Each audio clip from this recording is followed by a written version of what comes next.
Assalamualaikum warahmatullahi wabarakatuh. Perkenalkan, saya Aulia Rahmah. Kali ini saya akan mereview buku yang berjudul Islamic Montessori Usia 0 sampai 3 tahun. Islamic Montessori Usia 0 sampai 3 tahun ditulis oleh Zahra Zahira, kemudian editor keislamannya yaitu Yanti Haryati, kemudian penyuntingnya Linggar Swatika, penyunting akhir Irwan Rauf. Buku terbitan anak kita ini terbagi menjadi 2 seri, yakni yang diperuntukkan untuk anak usia 0 sampai 3 tahun dan untuk anak usia 3 sampai 6 tahun. Nah, sebetulnya buku ini sudah lama loh dicetak, yaitu di tahun 2019, namun masih applicable kok sampai sekarang. Pernahkah teman-teman mendengar metode Montessori? Metode pengajaran Montessori sudah dikenal sejak dulu sebagai metode pengajaran yang diakui oleh dunia pendidikan sebagai alat ampuh mendidik anak-anak. Metode Montessori bisa digunakan untuk mendidik anak usia di bawah 6 tahun dengan kasih sayang dan lebih humanis. Metode ini memprioritaskan penghormatan kepada anak-anak dan universal.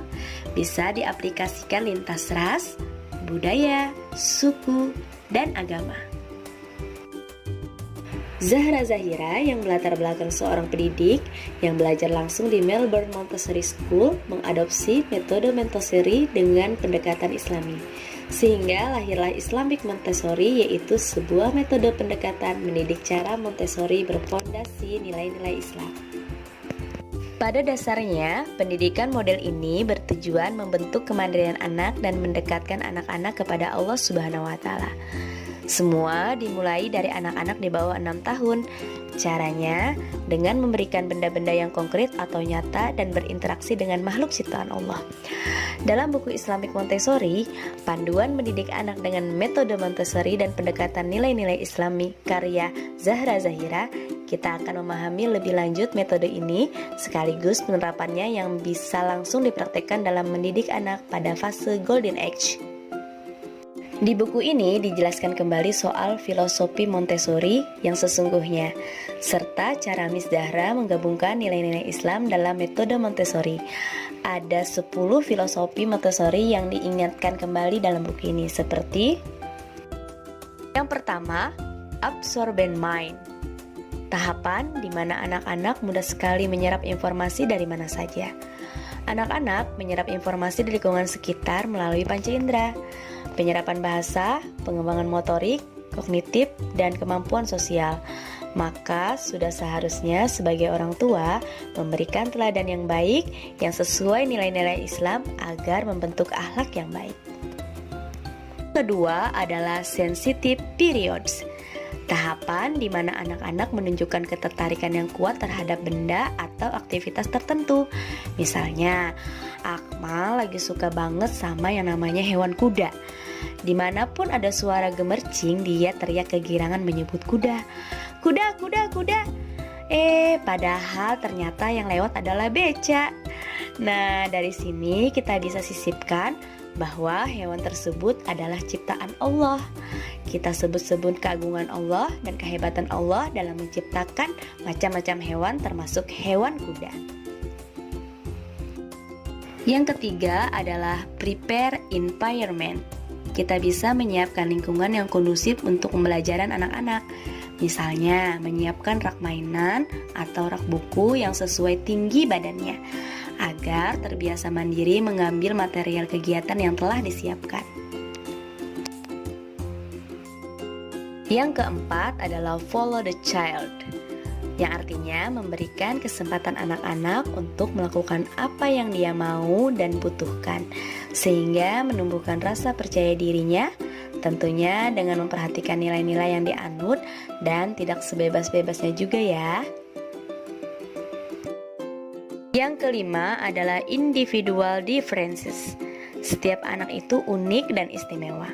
Dalam metode ini menyediakan pendidikan yang mengakomodasi anak-anak sesuai dengan keminatan mereka masing-masing. Yang keenam adalah concrete to abstract. Anak-anak usia 0 sampai 6 tahun itu lebih mudah menerima informasi yang konkret baru abstrak. Misalnya saja nih, mengenalkan buah rambutan. Berikan saja wujud aslinya, lalu jelaskan teksturnya, baunya, dan rasanya. Yang ketujuh adalah hands-on learning. Artinya, anak-anak belajar melalui seluruh inderanya.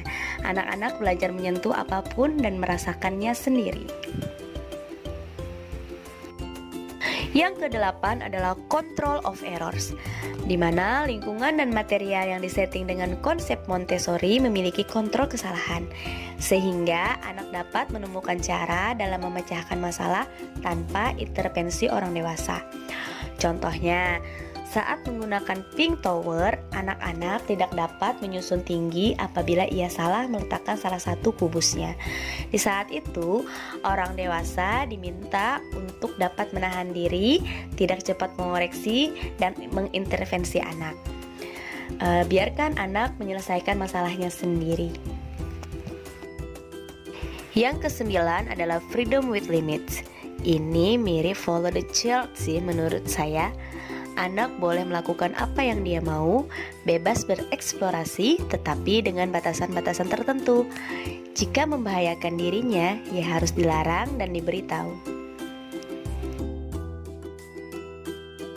Yang ke-10, respect the child. Kita sering menganggap anak-anak itu makhluk yang gak ngerti apa-apa, jadi kerap kali meremehkannya. Padahal sebenarnya mereka ya hanya beda ukuran tubuh kok sama orang dewasa. Mereka juga berhak dihargai dan dipercaya. Kalau saya pikir-pikir lagi, ini tuh selaras loh sama ajaran teladan Rasulullah yang sangat menghargai anak kecil, menganggap mereka, mendengarkan mereka, bahkan memberikan anak-anak pilihan-pilihan. Terus bedanya Montessori dengan Islamic Montessori apa ya? Kalau yang saya tangkap dari buku ini, penerapan filosofi dan material antara Montessori dengan Islamic Montessori ya sama saja. Yang membedakan adalah adanya penambahan nilai-nilai Islam yang ditanamkan dalam konsep Islamic Montessori. Penulis menambahkan aspek spiritual dalam metode Montessori, sehingga dalam prakteknya anak diajak untuk tidak lupa dengan Allah. Buku yang diterbitkan full color ini juga dilengkapi contoh-contoh aktivitas dengan metode Montessori. Tentu disesuaikan dengan usia anak. Dan juga ada beberapa contoh aktivitas Islamic Studies. Contohnya, mendengarkan kisah-kisah Nabi, membacakan Al-Quran, mengenalkan alam semesta lewat gambar, dan lain-lain. Yang saya suka, contoh-contoh kegiatannya mudah sekali diterapkan di rumah. Tidak perlu bingung mau beli mainan ini itu, karena bisa pakai benda-benda yang ada di rumah.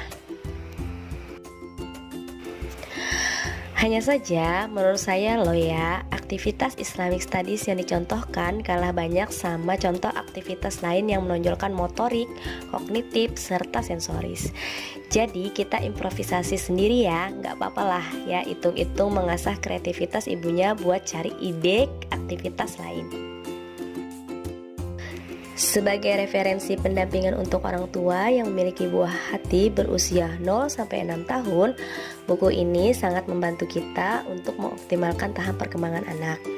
Setiap usia anak dan tahap perkembangannya perlu difasilitasi dengan baik agar tumbuh kembangnya bisa maksimal. Sebab